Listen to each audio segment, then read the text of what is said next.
I believe confidence is what you prove to yourself. Right. It has absolutely nothing to do with the people around you or the people who label you. It's what you prove to yourself and where you get yourself. You built that confidence on your own. And based on that, you prove it to yourself. Like, I got myself here and I can still go.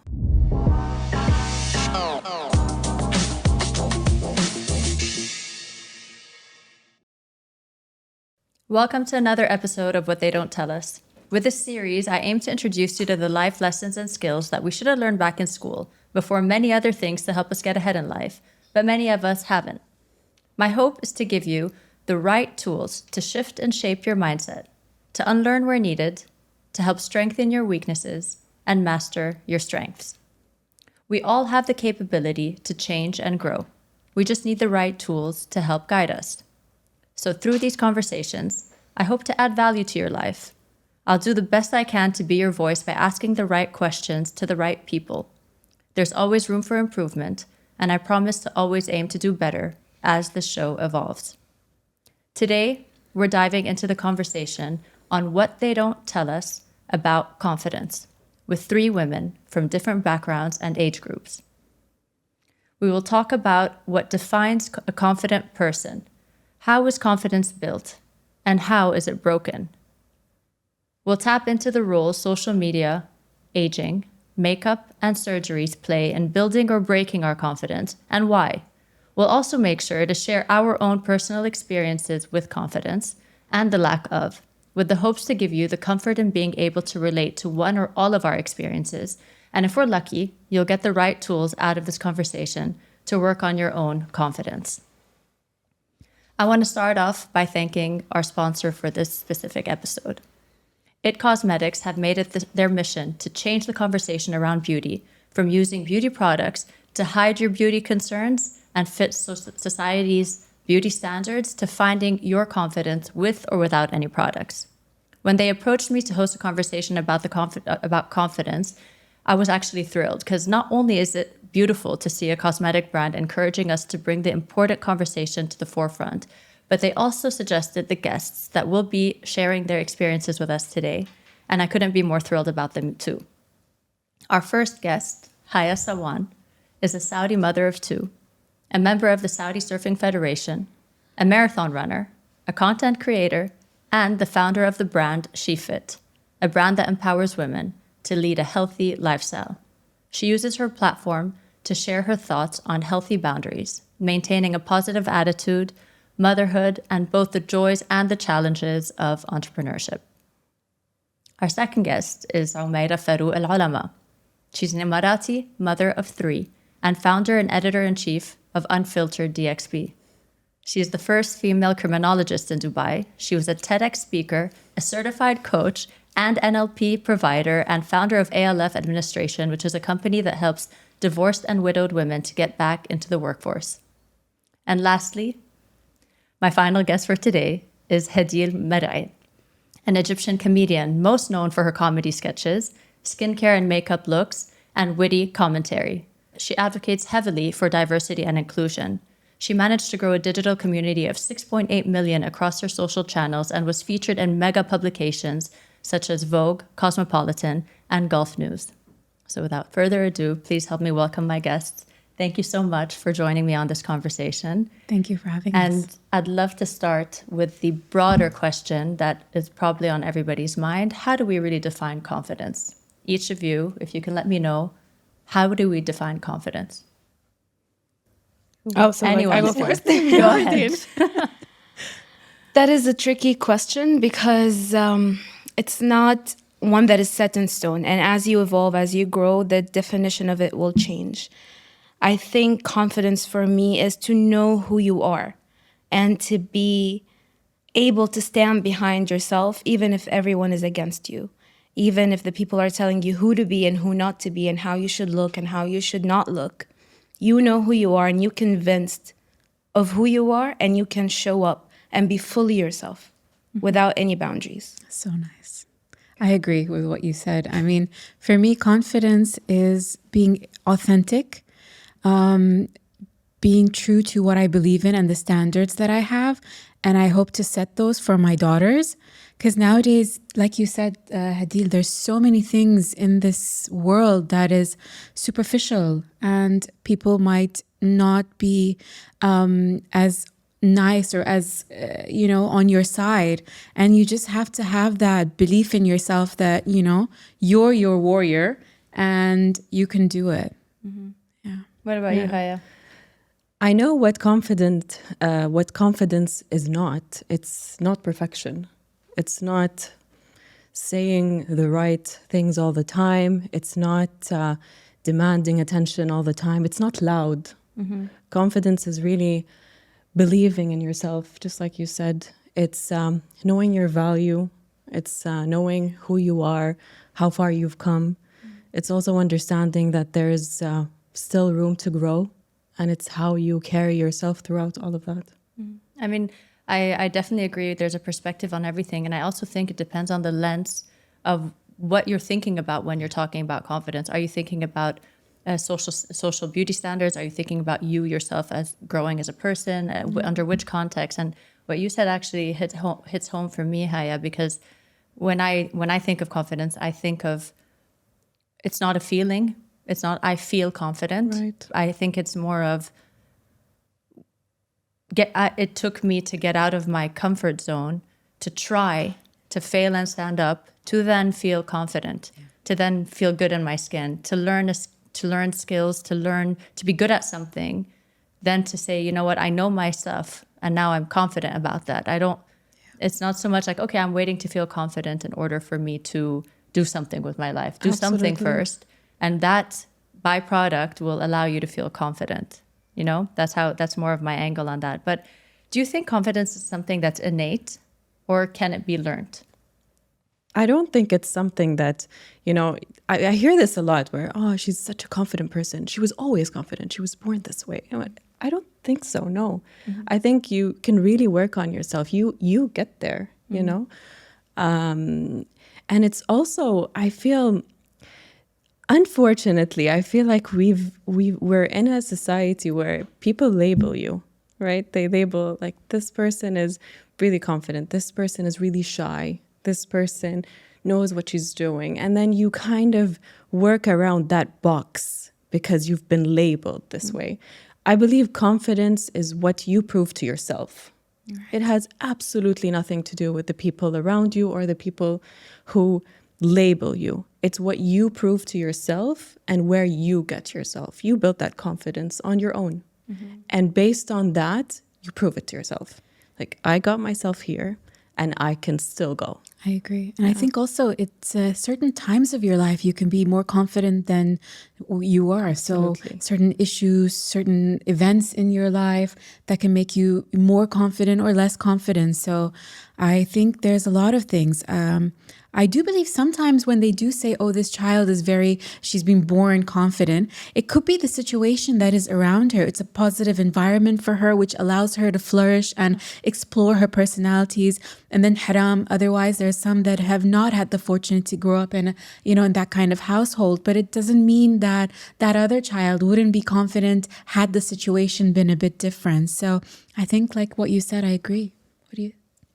I have seen a lot of people who are naturally confident and they've always been this way. And I think genetics plays a huge role, but it isn't something that is set in stone. You can always change it. احنا بنعيش في الرمادي طول الوقت. مفيش حاجة أبيض وأسود.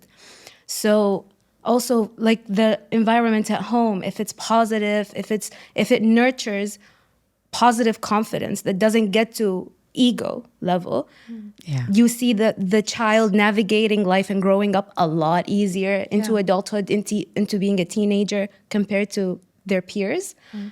But then again, you have other people who weren't lucky enough to have those, to have that narrative. And they had to unlearn that programming and relearn new stuff. And with social media, with all of the access to information that we have, it can come with a negativity where people are judging you for how you look, but it also has a positive side because we, unlike any generation before, we have access to a lot of information. We can literally unlearn things and learn things on our own without any obstacles. But you see, you said something like you may be lucky enough to have had a family who had nurtured your confidence or to help you be confident. But Haya, you touched on something that it doesn't necessarily mean that if you're an introvert, then you're not confident. Confident doesn't mean to be the loudest person in the room. It actually could backfire, and it could be the complete opposite. Like Haya, you're a great example. I know you're very confident and you're very good in your skin, but Haya is like a mouse. She's like the quietest person, but she doesn't have this like very loud and obnoxious presence. Not to say that it means you're not confident if you are or aren't loud. I'm loud, but it doesn't mean I'm loud, therefore I'm confident. I could be loud and I could be covering up for the lack of confidence. You know, it really depends. And also with what you said, Hadeel, about growing up with confidence, there could always come a time in your life where something takes that all away. 100%. It could be a breakup. It could be a broken heart. It could be the loss of a job. It could be getting divorced. Getting divorced. It could be something that shatters that confidence. So when I say confidence isn't so much a feeling, confidence is to try again, to give it a shot again, to be brave enough to do it again. It's constant work. And if you go for another job, try another relationship. Absolutely. Just try again. And if you're brave enough to try again, you will build confidence. That's how I would see it more so, you know. And yes, we'll get into social media because that is a huge conversation to have. I want to know from your perspective, I mean, we're all on social or use social, whether it's for our business or whether it's just as content creators. So your journey with social media, how much of it do you feel has, whether it has built or broken your confidence? And what part of it can be used to help you grow? And what part of it can actually shatter your confidence? So as the oldest person here, I have to tell you. I speak first. I'm the oldest person in the room. I'm like, as the oldest person in the room, I have to tell you, it has been a nightmare for me. I'm sorry. And I don't want to sound like, oh my God, everybody's like, Omaira, that's so ancient of you. But it's not. In my time, I'll tell you, in the 90s, it took us like years and years for things to develop. So we went from like, I know Hadeel's like, what? No, not at all. From like, CD-ROMs to laser discs to getting, the internet, to getting the phone, to getting the first humongous phone. And then from there, it took another 10 years to develop for another. And nowadays, mashallah, it's like every 5 seconds, there's something new and I can't keep up. I literally Neither can we.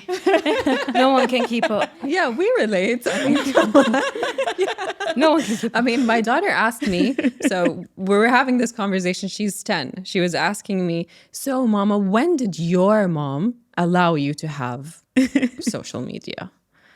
I was an adult. I was married with a kid. Exactly. At the time. I'd have to ask my mom. I didn't ask my mom I was an adult. I made that decision for myself. So that hit me. No, okay, yeah, it's a different time now. But about social media, I think it's two sides to a coin, right? I mean, it really depends on what you allow yourself to consume and what you expose yourself to. I learned so much from social media, and I aim to always provide useful content because it's really easy. Like, it's information that's there. It's very easy to scroll. It's very easy to read. It's very easy to grasp. So creating content that is useful for your growth and your mindset, some tools for you to get better and to have a better lifestyle is something that I really aim to provide. And I think it really depends on what you allow yourself to see. Yeah. If this is what you are going to expose yourself to, it can be very, very useful. And if you choose to see other things and then start getting into comparing, and it's just a vicious cycle. Mm-hmm. So I think it really goes down to your choice. Sometimes I feel like it's you, as a creator on social media. I mean, I find this with myself. Most of my time on social media is me thinking of what I need to put next, what could be useful, at least for me as well. I'm like with Haya on this one, that the majority of how I start thinking with my social is, whatever I say right now, whatever I put right now, how is it going to benefit other people? Yes. If it only benefits me, it's probably not interesting. At least I think. Too harsh. It's not. It's Too probably- harsh. That is too harsh. Social media is revolutionary. Everything is perspective. We can see it good and we can see it bad. That is 100% true with anything. That is not just applicable to social media. For me, because I studied a major that didn't resonate with me, and I was just falling into the cycle of, okay, let's just take on this major and do this job and blah, blah, blah. No, I was miserable. I didn't know that there are other options. Especially, it's like you get taught that a doctor, engineer, lawyer, that's it. Those are the acceptable professions. Other than that, you're a failure or a loser or barely passing. So I went into my major, which was dentistry. I practiced it for a couple of years, and social media was there, but I didn't have enough courage to go on. And I'm so lucky to have a supportive community, my friends who really pushed me into it, and they believed in me before I believed in myself. And they told me, listen, Hadeel, this is what you want to do. Like, go ahead and try it. What is going to happen? So I went in, and it gives me so much joy that that I managed to make a living out of this now, because this is what I love doing. And it's a double-edged sword, like 100%. It's not always beautiful. There are some days where I'm like, oh, no. But most of the days, I am happy and content with what I'm doing now, because it gave me a platform without a middle person. Because before going into media, there is this middle person who sits and goes like, no, you have to be skinnier. You need to be blonde, tall, blue eyes, da-da-da. There is a certain standard to be a presenter, to be an actress, or to go into the media. Social media removed that middle person, and they were like, you know what? It's going to be that entertainer or that person to the people directly, no filter, no middle people. And it's an open channel where the communication is both ways. So you're getting feedback from the people, and you are like providing content to the people. And that is beautiful. And it has created a stream of infinite jobs to a lot of people. It's just revolutionary. That's the beauty of it. The bad side of it is that if you, like Haya said, if you don't curate your feed, and if you don't take ownership over what you're consuming, it can be very dark, and you can be in a very bad place where you're comparing yourself to other people who are more successful than you, prettier than you, have a wife, have a husband, have kids, and you don't have those things necessarily. Have a perfect life, and you see that, and you're just comparing it to yourself, and you go into a very dark place. Yeah. Yeah, and I think, but if I can jump in, if you don't mind, but like when you say that, yeah, social media is amazing and revolutionary. But again, when we think of social media, it's not just about content creation and about it's the whole ethos of the information that is put out there. So for example, I have teenagers, and if anybody can claim today to say, I've tried this revolutionary whatever diet pill and it's worked and I've lost 15 kgs on it, and as an adult, you might be able to filter that out and say, oh my God, that does not sound right. And I'm just going to block this person, or I'm going to, do a different channel. But as a 14, 15-year-old, there is no way for them to think of that. And they're exposed to all this. My daughters are exposed every day to these things. And for me, it's super terrifying. And I don't know if anybody else feels that way. I agree with you. I mean, look, everything you said, I'm with. That wasn't where I was leading to. I was just saying, in terms of what you put out there, it's like you said, I think in terms of being a content creator, it has to be. I mean, we were all learning before. Maybe we all got a little self-involved at some point. We made it about us. We didn't really know how to use it. But then at some point, we're like, okay, now what can I do with this?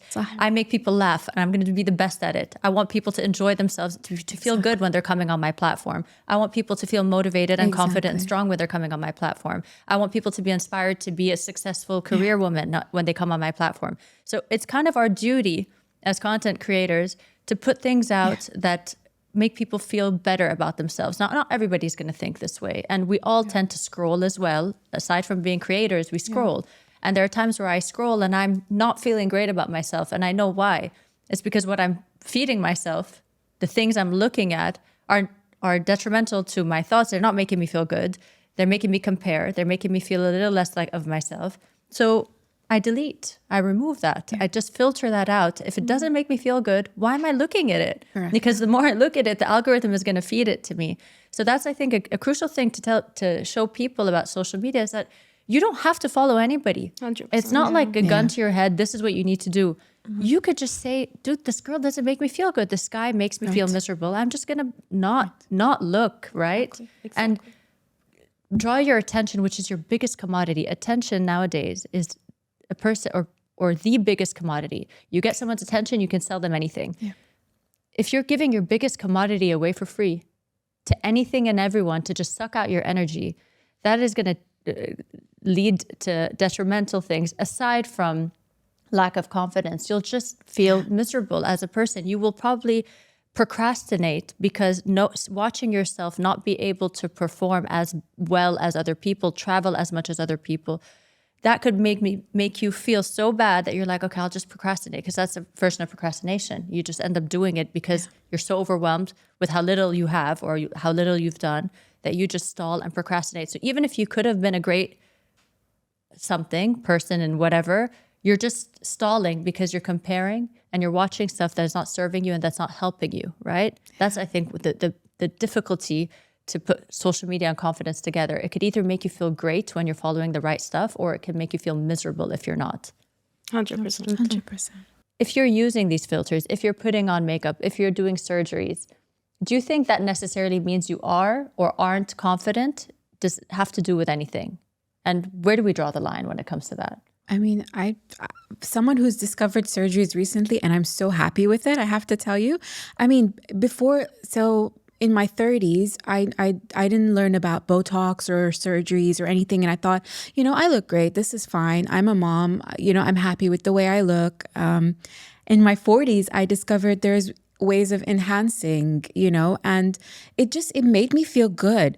And I'm very open about it. So I've done a lower neck lift. For me, I've done my arms, and I just feel like I'm a different person. And I don't think there's anything wrong with that. I don't think whether you're pro surgery or not, or pro makeup or not, or pro filters or not. It's just about, I think, how you feel. 100%. And for me, that's. What about you guys? I'm pro safety. Oh, that's a good one. Okay. So intentions are everything, and nothing is black and white. I'm huge on that, because you can't be like, oh, I feel like I look pretty, and then people like you said, oh, you're wearing makeup. It doesn't mean that I don't feel pretty by wearing makeup. Correct. Bil'aks, I see makeup as a beautiful tool to enhance your features. It doesn't mean that you're trying to hide anything, because that's your intention when you're putting it. That's safe to do. Same thing with plastic surgeries. When you go into that, when you have done your research, when you have set your intentions, that you're doing it not because of a social standard that is telling you what beauty is and what it is not. And you feel that to be accepted, I need to be that, and that's the only way to do it. No. You have your intentions set straight. You already know what you're doing. You're going into a trusted doctor. You've done your due diligence with the research. You know what is safe, what is not. You're not taking it too extreme where it is impacting your body. I have seen people who do the same surgery 2 times, 3 times, 4 times. 4 times, same surgery. They do not care Crazy. of the fact that their body might collapse, but they don't care. I need to do it. When it becomes a need, a desperate need, that's when it is not safe. So I'm pro safety with this. I'm with you on that. Yeah. Haya. 100%. I'm going to say the intention is really important, just like Hadeel mentioned. The intention behind it. What is your intention? So I get a lot of, you don't put any makeup. Of course I put makeup. I mean, I had acne growing up as a teenager, and I have a lot of marks from the acne. I still have them today on my arms, on my back.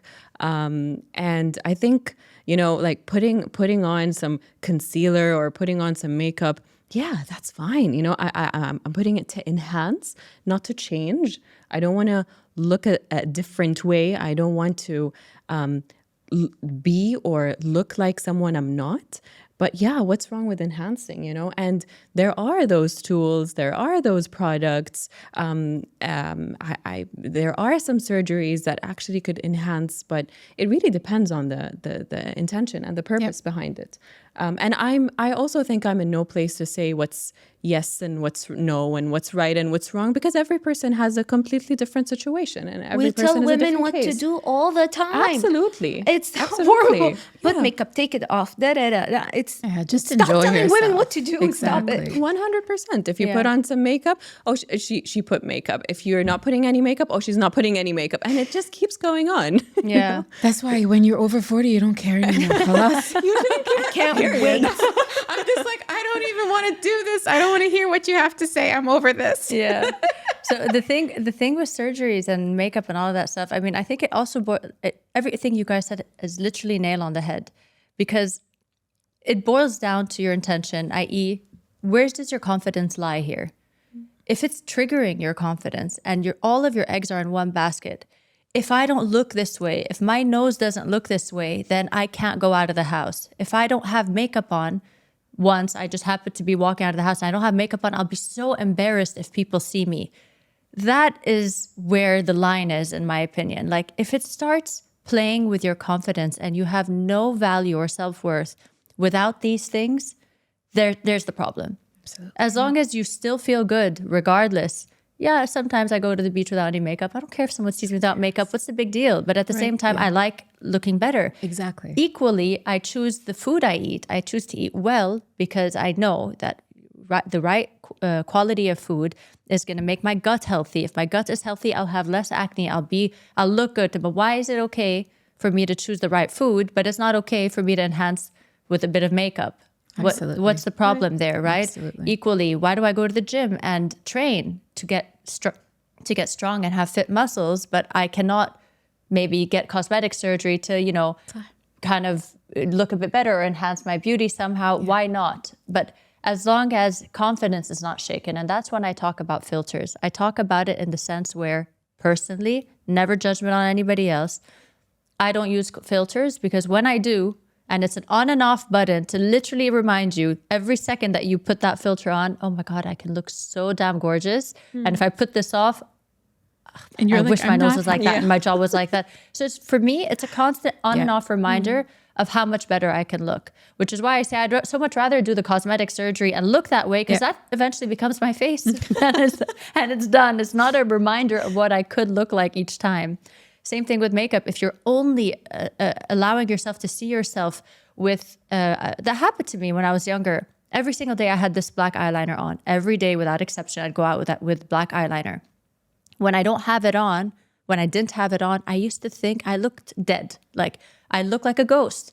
And my friends would be like, but Tracy, you look great with that. I'm like, no, I can't go out without black eyeliner. I had to unlearn that. I had to force myself to say, you're going 1 month without any makeup on. And then I started really liking my bare face again. So that's my point. My point is, like, if it starts triggering your confidence, stay away from it, back out, because that's the most important thing, to protect yourself, to protect your intentions and your feelings and stuff, right?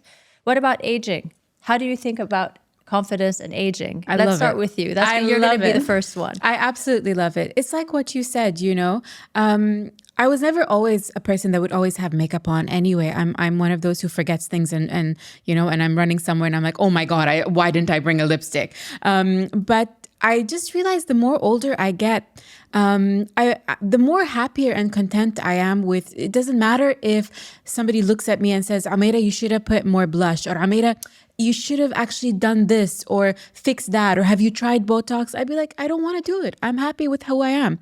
And if tomorrow I decide, okay, I'm going to try Botox, I will. It's up to me. It's how I feel. And I think the older I get, the more happier I am with the decisions I make. But do you think that, we see this all the time, that there's a lot of older women that as they grow older, they become much more miserable. They want to hide their age. I've seen that. Why do you think that is? I think, again, it's all about loving who you are and being comfortable in the skin that that you're in. And this is why I created Unfiltered in the first place, where we don't touch up your pictures. You are what you are. And, we only do slight makeup just to enhance, like Haya said, and just, to bring out your inner beauty.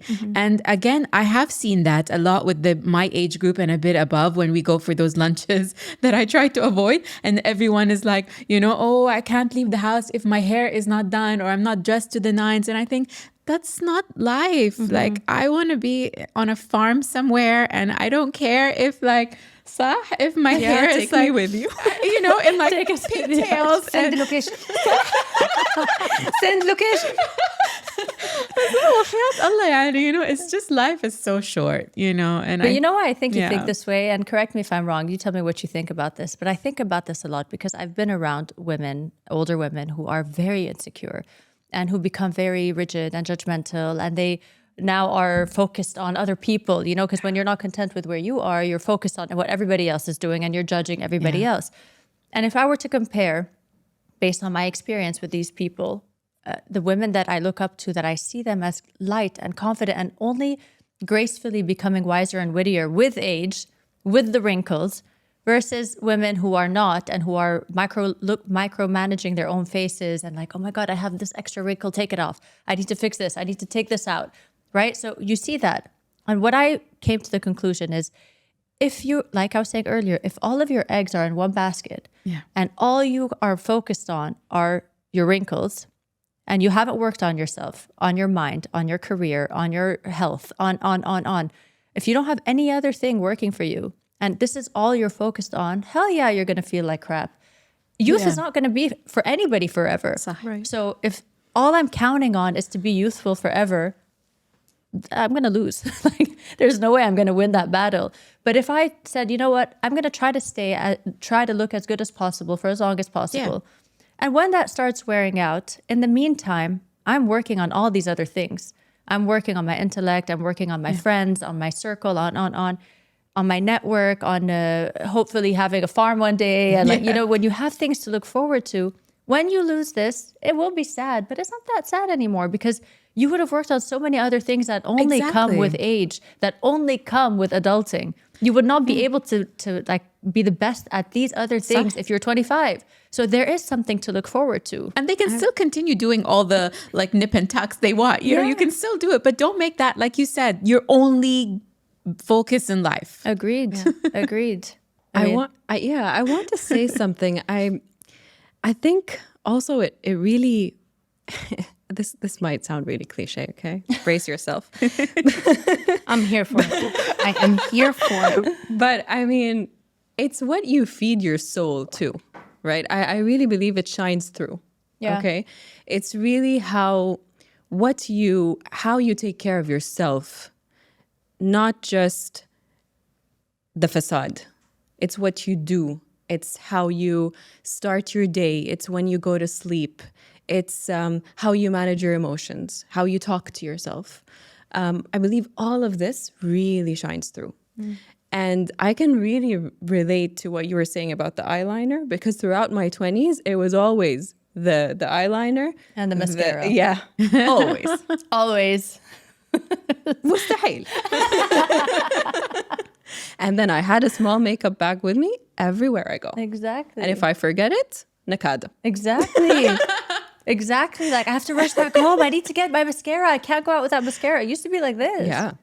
And now I'm 34 and I do not put that eyeliner. I put it occasionally when I want to, when I feel like it, but it's not a must. And I can easily leave the house without any makeup, even if I have a few pimples here and there. Yeah. So what? Perfect. You know? And I really think your most beautiful accessory, if you want to call it, or touch or makeup or whatever, is your smile. Just let it shine through. حقيقي, it's the energy you put out. Sometimes you meet someone and you feel like their energy is just amazing. You feel like you're so beautiful, you know? And other times you feel like someone has full makeup on and she looks absolutely stunning, but you just don't get that. Yeah. You know? So true. You can, that confidence oozes, right? Yeah, so 100%. even if you're absolutely stunning, and as one of you was saying that you get that confidence from yourself, from what you're putting out there, from what you're doing. I think you were saying that, Haya. So if you're waiting for other people to give you that affirmation, you see this all the time. The biggest celebrities in the world, they lack confidence completely with as many fans as they have, as many adorations as they have. They just don't have the confidence because they're still looking for somebody to give it to them, as opposed to kind of, it's okay. I mean, like you were saying with your makeup, I mean, I have white hairs. I've been having white hair since I was 24. Literally, my first white hair grew at 24. I dyed my roots, but if my roots are out for 2 weeks, I don't care anymore. I don't care. Before, it used to be like, oh my God, one white hair is showing. I need to hide it. Now I would literally tie my hair up like this with my white roots showing. And it's not going to make me feel any less of myself. Yeah. Right. But my preference is to dye my roots. But does that mean I feel terrible if my roots are showing? No. I think that's confidence. That's what I'm saying. You don't need anybody to validate. This is it. Exactly. But also, I'm sorry. No, it's okay.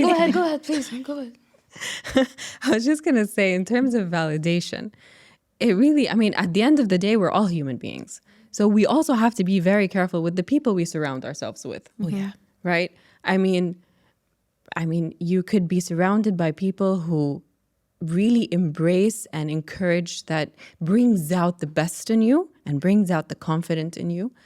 And then there are other people where you just constantly feel like you're not enough, you need to be better, whatever you do, you're still not there, and you just feel like it's just hindering you, hindering your progress, taking you down, right? So that's also very important. So give me an example. Let's say, Hadeel, let's start with you. What was the point in your life or a person who completely took that confidence away from you? And what did you do to come back from that? Myself, I can be my own greatest enemy, 100%. Like, my voice is louder than anyone else. And the confidence that people think that I have at times, it didn't happen overnight. It's a lot of work. It's constant work. It has to be every day. And I have to be very self-aware and take actions into continuing being confident. So growing up, I didn't know that I thought everyone was like me. I thought that was the norm. I had depression, and I didn't realize that I do because I didn't have all the information, right? Social media wasn't as accessible as today. A lot of people didn't talk about it. It was a huge taboo. So I thought everyone was like me. Like, I thought that was the normal, but apparently it was not the normal, and I had to get it fixed. So plus, I don't look like every other girl. I don't look like your standard stereotypical beauty, and I've been bullied a lot throughout my youth, in IRL, in real life. So I'm too old for that. I know. I love that she had to say it because I was like, what is that? What that is? I'm like, yep. I'm too old for that. oh God. informative. Like, LOL is where I saw it progressing. Or now, FYI. now we've added that to your vocab. Thank you. You're welcome. FYI is so email. It's not even social media. All right. So I've been bullied a lot growing up from people of different age groups. So it wasn't just my peers at school. It was also adults in the mall, like full-grown adults bullying me. Oh my God. Yes. So Like how? In what context? oh my God, there was once I was with my mom in the mall. I was in elementary school. So I was like maybe 4th, 3rd grade, right? And then this grown man with his child walks by and he points at me. And then he's like, look, this is what I need you to avoid. And then he points at me. And he says it out loud. And he was just right here. Like, he was like, Tracy, like, you, me, literally. That's how far he was. And he said that out loud. And I was like, wait, what? It was so shocking. And you're a kid at the time. So, like, you're just vibing. You can't be like, how dare you? You can't say anything. You just have to Take it in. take it in and work with it. So Did your mom hear that? no, she didn't. So, and I didn't tell her that. Which makes it worse because you internalized that the whole time. So, yes, it was one of the things I had to unpack. And no one had to like, wow. Yeah, I would have Yeah. smacked the guy. So Uppercut. Exactly. I was like, you don't talk to my daughter that way.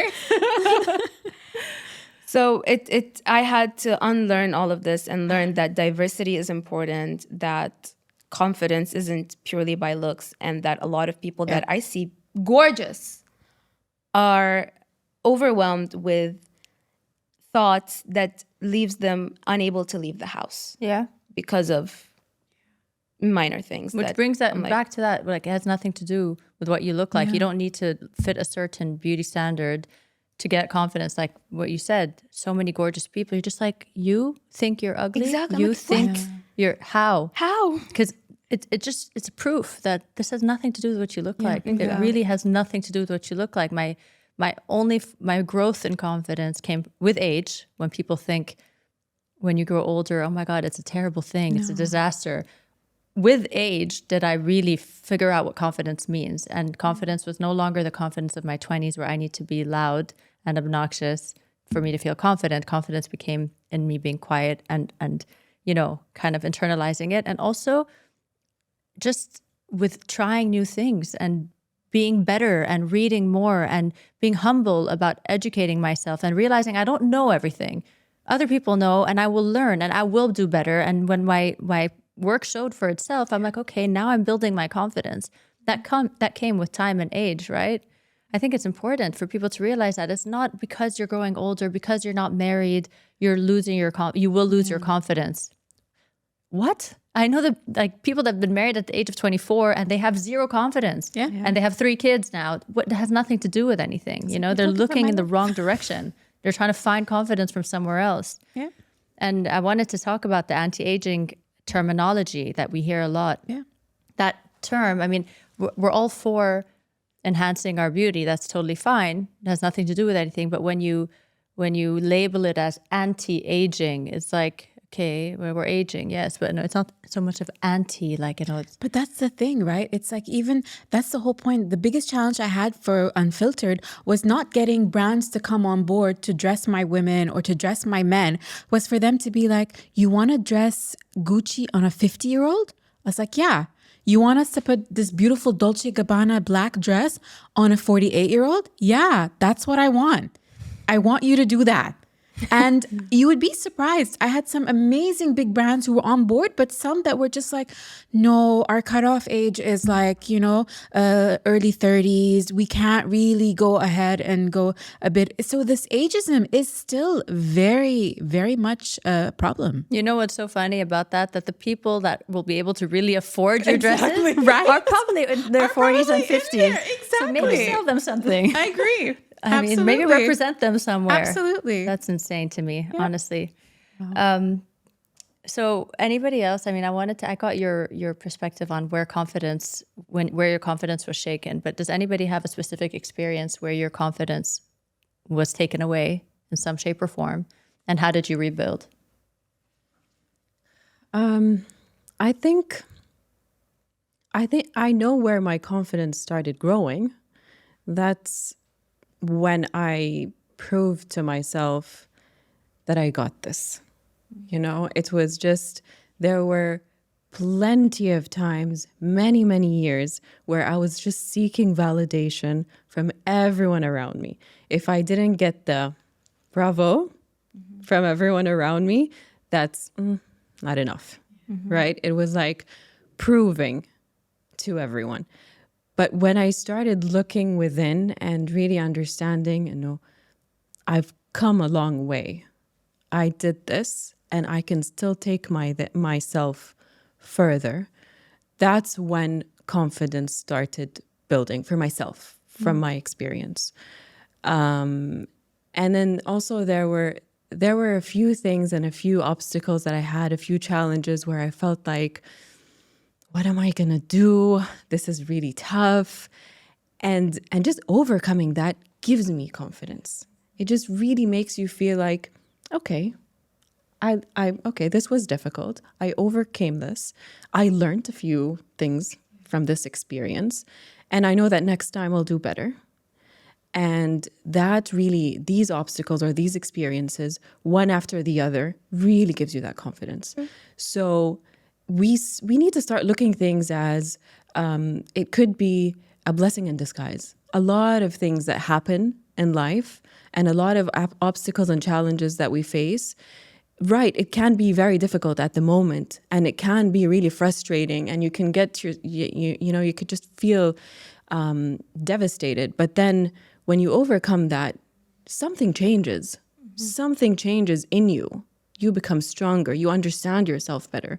You say, okay, I carried myself through this, and I can go. I can keep going. That for me is what really started building my confidence. It's how I carried myself through. It's trying. It's just trying. It's action. Confidence is embedded in action. It's not in a feeling. And because you took that step to say, I'm going to pick it up, pick myself again, and keep going, you built confidence because of that. And it's a reminder that everybody starts from zero. Everybody starts as a beginner. So if you're not willing to look like a fool, to try, to fail, I mean, the people that have done it before you that you're comparing yourself to were also a beginner at some point. Nobody starts at intermediate level. Everybody starts at beginner level. So you just need to be okay with that. You need to have the courage to say, I'm going to start at beginner 2, look like an idiot. I mean, I would give you myself as an example. I am a fitness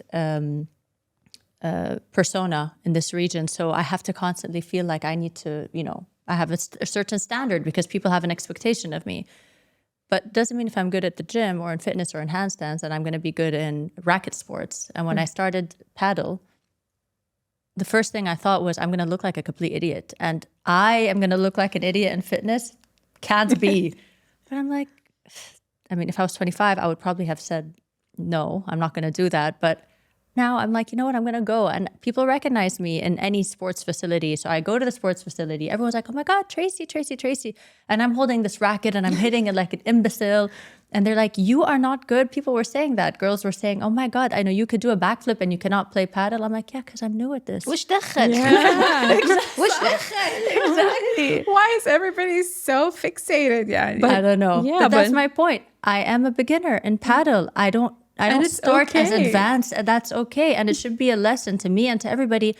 I don't care if I look stupid, because if I try enough and I go many times, which I have, I became obsessed. I'm really good now. I play with the guys. 3 guys ask me to play with them because I can handle a heavy match, which is great, because if I never tried, if I never showed up anyway when I looked stupid, I would have never gotten good. Absolutely. That's the Amazing. difference. And I love how you're setting that example. No, it's okay. it's okay. I have videos. That's I'll where all post the them fun is, someday. honestly. That's where all the fun is. I mean, later when you show your progress and you show how far you've come, you'll get all the, wow, you're amazing, you're so good. Yeah.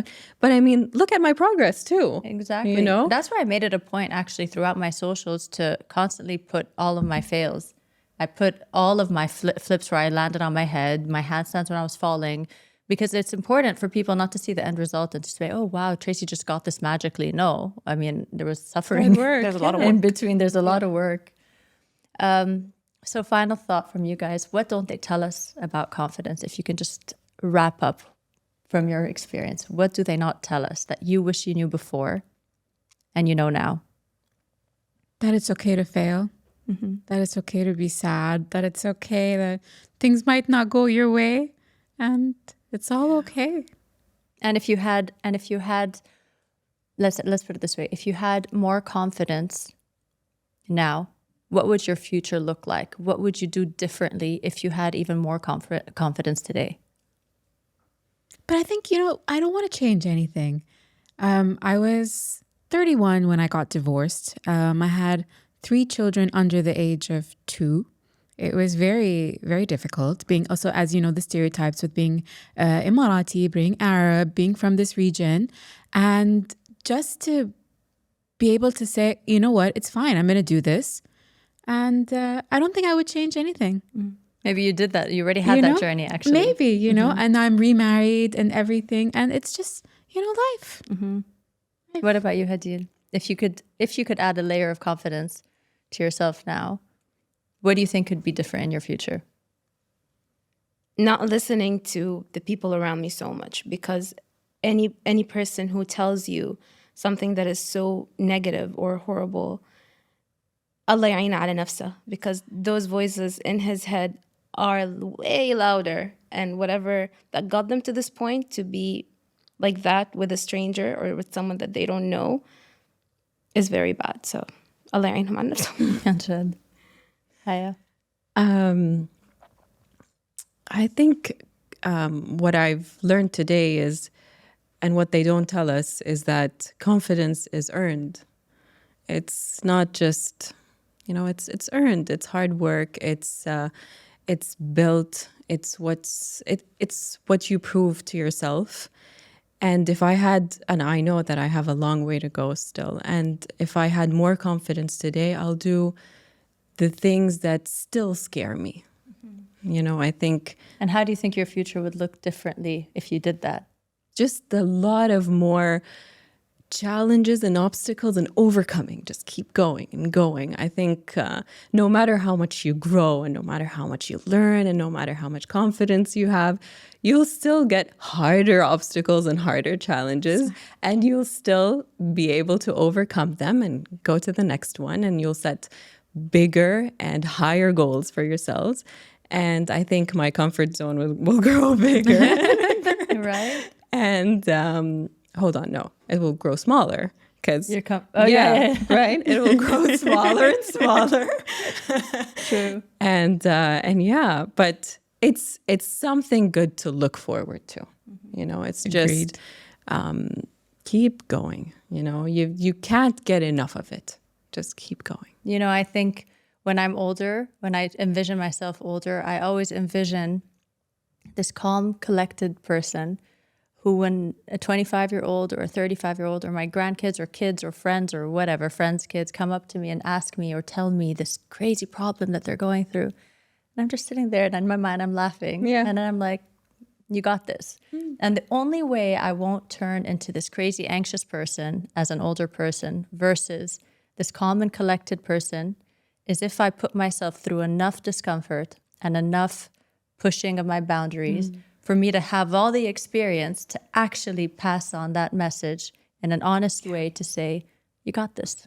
Yeah. You got this. Otherwise, if I'm projecting my fears because I never tried anything all my life, you will catch me saying to these people, oh my God, careful, don't do this, but be careful, but don't do this. You see that a lot in older people. They project their own fears onto the younger generation. And if I choose to face my fears now while I'm still young and capable and can, hopefully I'll have enough wisdom when I'm older to pass on a better message. Amazing. Beautiful. Thank you so much for your time, everybody. Thank you, I love this everyone. conversation. I wish we had more time, but we We're don't. going to I think bond we're over. offline. Oh, no, we're good on time. I will find all the socials. I will track you. I'll stalk you all of them. Thank you so much, ladies. Thank you. Thank you. Thank you.